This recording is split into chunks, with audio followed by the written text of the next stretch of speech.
the objective of the talk this morning is to introduce Uncover. In the last, I guess, 2 months and starting to talk to people under the Amara initiative, which I'll talk about, it's pretty evident that not too many people fully understand Uncover, its history, and how Amara fits into that. So I'll go into that. Quickly, just again, an introduction to what Uncover is, how we're going to meet the Uncover objectives, what Uncover does in the communication space, both internally and externally, to the mineral exploration industry or community, how it's influenced the exploration and the research space to date, and then exactly how the Amira Roadmap fits into, or Stage 1 fits into the plan. Okay, Uncover was established in 2010 as a result of the Theo Murphy think tank, and that was convened by the Australian Academy of Science. It's a national strategy to integrate scientific research into current technology research into pre-competitive data acquisition. The main objective for Uncover was to identify challenges and focus scientific research on highest impact activities targeted at improving exploration performance, especially in covered environments. Now, as Cam did a very good job at explaining the mineral systems approach, and then Trevor followed that up with the economic imperative to go undercover. I won't cover it too much, but it's pretty clear, and it came out of the initial Theo Murphy think tank, that the 4 key themes were characterising the cover, the depth of cover, chemistry of groundwater, physical properties of the cover, just as the last question alluded to, density, porosity, max-sus, and conductivity. The second of those, which Cam did a pretty good job as well in alluding to, is the lithospheric structure, a whole lithospheric architecture approach, and for mineral systems. Third theme, 4D metagenesis, when the deposits were formed in very small periods of time, just like Cam said, and Trevor alluded to in main big mineral systems in Western Australia. And the final theme, distal footprints. You know, thinking about the mineral systems approach, how do those footprints look? Are they bigger, smaller? Because we're at the moment focused, again, we target conventionally at the deposit scale, not on a mineral system scale. And if we think about mineral system scale, it can actually make the mineral footprints larger, which makes it even more imperative when we go undercover.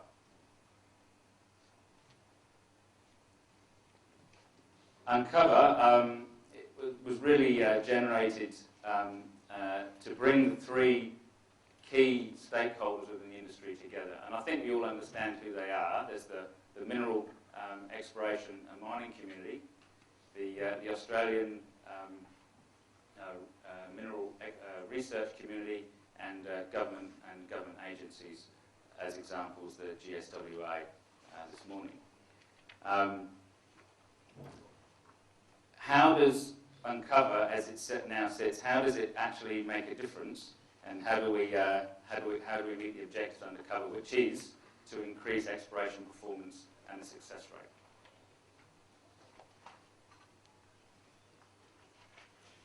Well, in the short term, Uncover's main objective is to focus the 3 stakeholder groups and identify common challenges, scientific challenges that we're going to use to make us more successful in covered environments.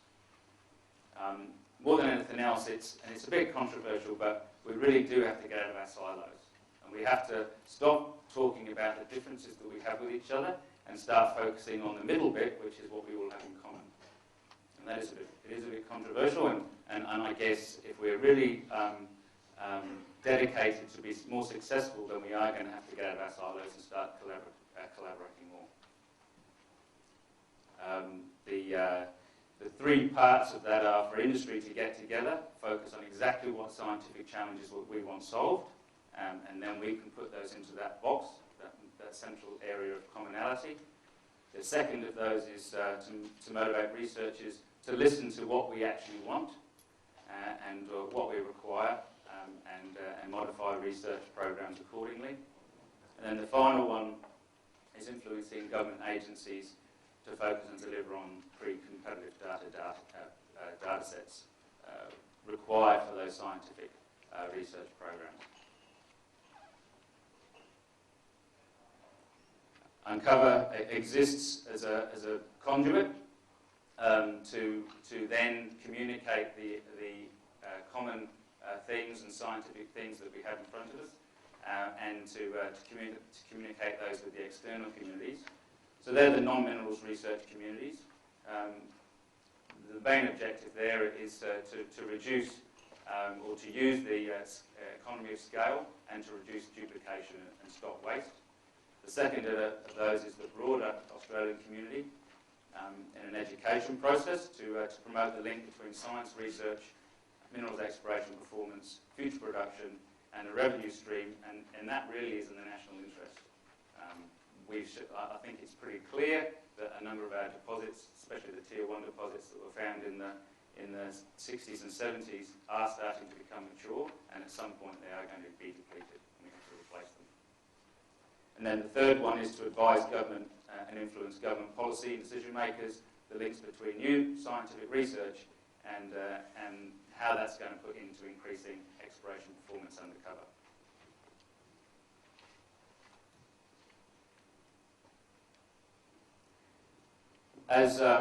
As with all good communication networks, the feedback and listening mechanisms are important, both internally and externally.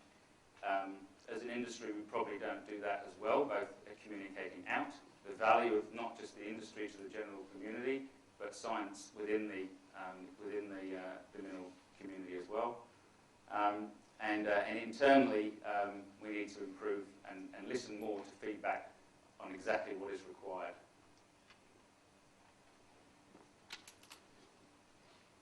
So I'll just cover a few results of the Uncover initiative to date. It really has done a really good job since 2010, and not too many people really probably understand this, how much it's influenced the success rate and the pre-competitive data acquisitions. It influenced the formation of the National Mineral Exploration Strategy, and that was done at the highest level. So it's actually formed by the Standing Council of Energy and Resources, and that's part of COAC. So this has been talked about at the very, very highest level. And I'd urge anybody on the link on this just to go into it and read that document. It is a wordy document, hasn't got any pictures in it, which is unfortunate, but it really does show how much Uncover and the Theo Murphy think tank have influenced the role of science in exploration and performance undercover going forwards. To date, the major impact of the strategy is a lot closer collaboration between the state surveys. Trevor definitely alluded to it. I mean, he said in the last few years they've been working together a lot more. Under GA, the chief geologists meet on a regular basis, and they are working a lot more closely. So even though they are competing for your dollars, and they're competing for you to go there, they actually are collaborating a lot more. And this is evident by some of the recent collaborative projects. One of them is between Queensland and the New South Wales government, or the surveys on the Southern Thompson orogeny, and you can just go on to either of those survey websites and find out more about that. And they're stitching data across the border into a collaborative arrangement where they're using all of the pre-existing data sets, and it's driving new data, pre-competitive data acquisition. West Australian Survey, CET, Merawa, CSIRO and state governments under the Royalties for Regions program. Trevor alluded to this, a $16 million program aimed at distal footprints in the Capricorn. Regional drilling initiatives, for example, in CSIRO and with the DET CRC are collecting pre-competitive drilling in the Staveley zone in Victoria. And a number of national level geophysical surveys. Most of those are, at the moment, are aimed at the lithospheric architecture development, Probably the best known of those, and if you get a chance to go onto the GA website, is the MT survey, a regularised 55-kilometre MT survey that's going to take about 5 years to acquire. So Uncover really has, really has driven a lot of the pre-competitive data to the top grey box on the slide there. One pillar that really does need the focus from now, and that's really what Uncover's about, is the box underneath it, the National Geoscience Research Initiative, increasing the role of science to improve exploration performance. So I guess the challenge defined by Uncover and included in the pillar is the Geoscience Research Strategy. It is all about increasing confidence for us to explore and uncover and reduce technical risk. And with that, will the mineral exploration community go back undercover, not just in the juniors, the medium-sized, but the majors. And the majors, really don't probably carry their weight when it comes to greenfields exploration. And it's been a lot said in the media, and it really is to try and encourage and entice those guys back into a stable mining jurisdiction like Australia.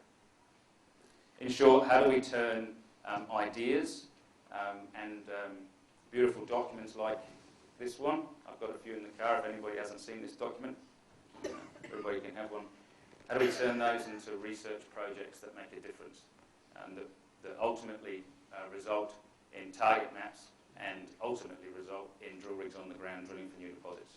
How do we do that? And that's what those arrows. We're stuck there in when it comes to scientific research at a national scale. There are lots of initiatives at university and research organisations, but it's not being coordinated at a national scale.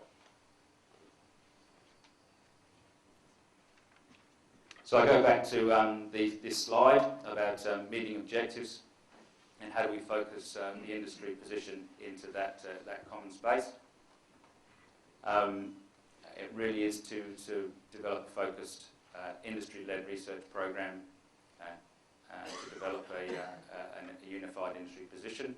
And importantly, when we've got a wish list, to prioritise the top 5, maybe the top 10. I mean, a smaller number would be better. And then we need to identify and distill the very highest priorities and focus on them.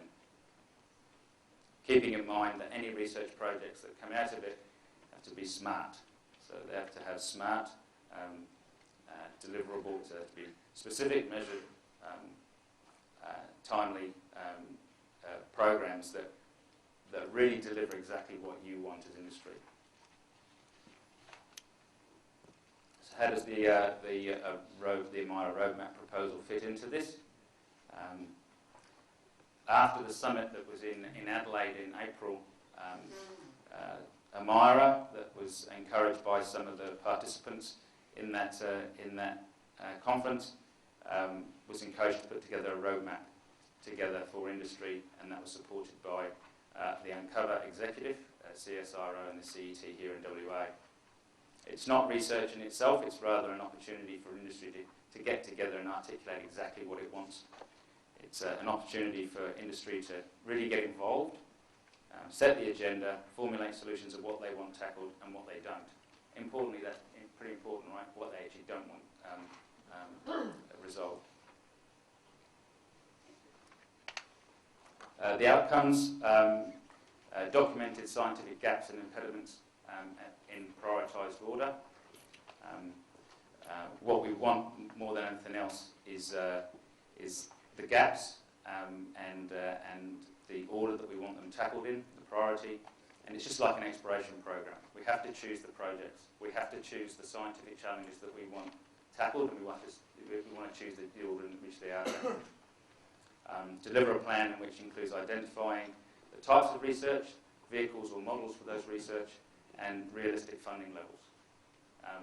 Wish list is going to be a very long wish list, and it's going to come up with a lot of things that we probably can't afford. But if we prioritise it properly, we can approach them in the right order.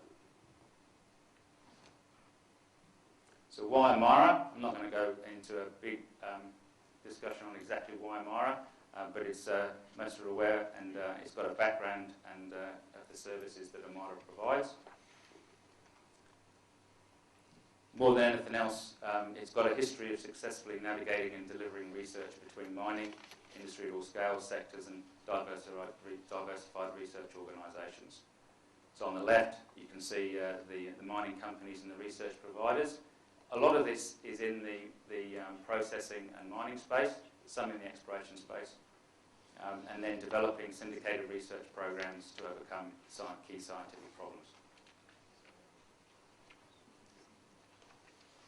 During the engagement process over the last 6 weeks, since sending out the research proposal, a lot of people have asked exactly how the DT-CRC fits into the picture. Really is a model of how collaborative research can come together, driven by industry to make a difference. And if anybody isn't aware of what the DT-CRC is doing, I'd urge anybody to jump on their website and have a look. It's a $120 million collaborative research project driven by industry to solve a lot of the technical challenges, principally behind drilling and drilling research. It's now delivering step change technologies in the drilling toolkit, and over the next few years, a number of those will be commercialised and available for the industry to use.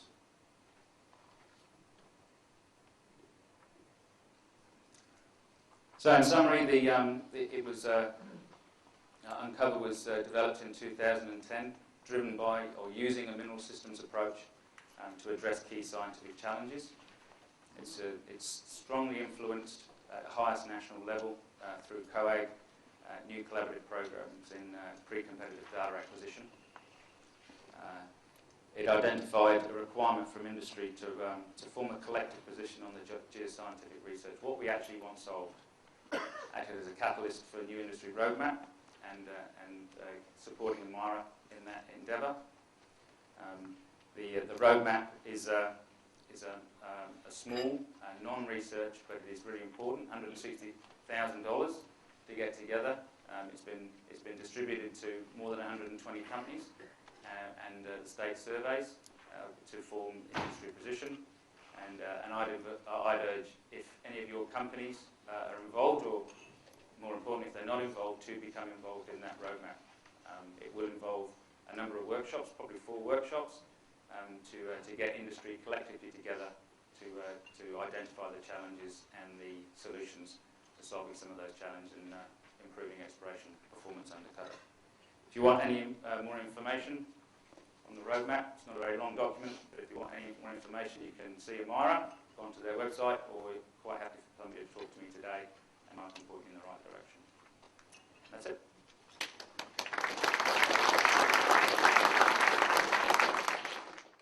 Hey, Chris.